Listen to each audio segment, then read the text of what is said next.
for unanimous consent, Mr. President, that I be recognized for up to 15 minutes. Without objection. I want to first thank my colleague and distinguished senator for when I take off where you left off, and that is on the space program. I am here today on the eve of NASA's final space shuttle launch. First, to recognize that 30 years ago, the United States launched the first space shuttle mission from Kennedy Space Center in Florida. It marked a new era of American leadership in space, and it showed once again that Americans would continue to be committed to being first in space and on the cutting edge of scientific progress to improve our lives. It also showed that what free people who are committed to discovery, to innovation, to improving the lives of their fellow man can accomplish. President Ronald Reagan said it best when he kicked off the space station program in 1984. He said this, he said, "We are first, we are the best, and we are so because we're free." Over these 30 years, we have been witness to many heroic triumphs in space that have served as a testament to America's unparalleled ingenuity and imagination. Over time, the shuttle program would make household names out of some. Sally Ride became the first American woman to travel into space. One shuttle alum even serves with us in the Senate today. It's our colleague, my fellow senator from Florida, Bill Nelson.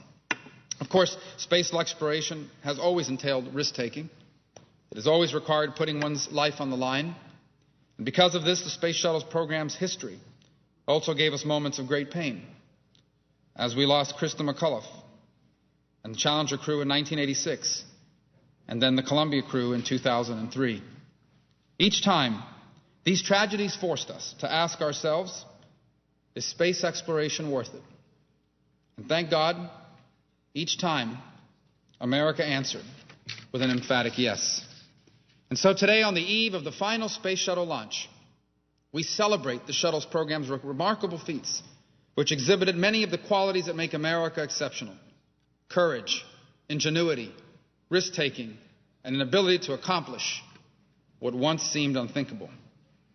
Space exploration speaks volumes about America, who we are as a people and as a nation. When America was born 235 years ago, surely our founding fathers could not fathom that one day our people would fly among the stars. But the truth is, it has always been our destiny. In the 19th century, it became our manifest destiny to explore and push westward until the American land stretched from sea to shining sea. And once we reached as far west as we could, Americans had no choice but to gaze up to the sky and settle on the stars as our next frontier. Almost 42 years ago to this very day, Neil Armstrong, Buzz Aldrin, and Mike Collins made that giant leap for mankind and left their indelible footprints on the moon's surface and on human history. For on that night in July of 1969, the whole world witnessed the American miracle firsthand. Even today, those moments serve as a poignant reminder about the limitless capacity that Americans possess in space and in every aspect of our lives. Even as we face a host of domestic and international challenges, America possesses a remarkable capacity to meet them by setting ambitious goals, as President Kennedy did in his moon speech, persevering in the face of setbacks and rising to the occasion to do what history demands of us. Our space program inspired young generations of Americans to pursue careers in the aerospace industry and other related fields. Satellite technologies developed and improved by NASA now connect the world in unprecedented ways, support our military reconnaissance missions, and facilitate travel through GPS devices. For others, it got them hooked on math and science and led them to other fields whose innovations make our lives better every single day. And then there were the lucky few who would actually go on to fly on our space shuttles. For the rest of us who didn't pursue careers in science, math, and engineering, our journeys into space have meant a lot in different ways. For many of us, Kennedy Space Center elicits memories as the place where imaginations are awakened and where dreams are born. And it's also where many children think fondly to their visits for field trips or space camps. And in my case, of the time my parents took me there for my 8th birthday, just before we moved our family to Las Vegas. But these types of feelings didn't just happen in America. You see, the impact of our space program is a global phenomenon.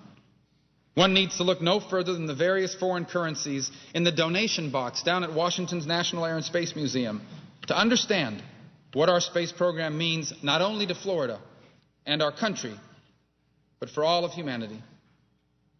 And then this brings me to the other reason for speaking today. You see, when this final shuttle mission draws to a close, many Americans will be startled by the realization that we don't have an answer to the question, what's next for NASA? NASA has no answer. The administration has no answer. And as we transition to the next generation of space exploration, Florida's aerospace workers are left with only questions about their future. We know that for the next few years, we'll have to rely on the Russians to get us to space. Just a few weeks ago, that only cost $50 million an astronaut. Now the price tag is up to $63 million per astronaut. We can only imagine it'll go higher. You see, whereas America once led the way to the moon, we now face the unacceptable prospect of limited options to simply get a human into orbit. We know that our commercial space partners are working to fill some of the gap in our human spaceflight capabilities, and that is a promising development that we should encourage.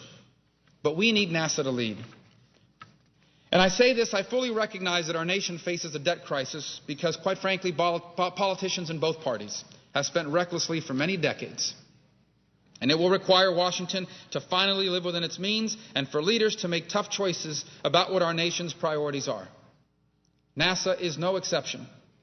It will not be about spending more. It will be about spending wisely.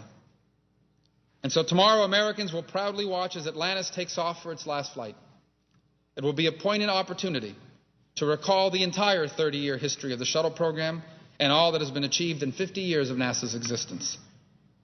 And will be another opportunity to thank the thousands of men and women in Florida who have made this program possible and who take such pride in the shuttle and what it has accomplished. For NASA, just like our nation, it is at its best when it is looking forward, not looking back. Mr. President, I ask unanimous consent that my full statement be entered into the record as delivered. Without objection.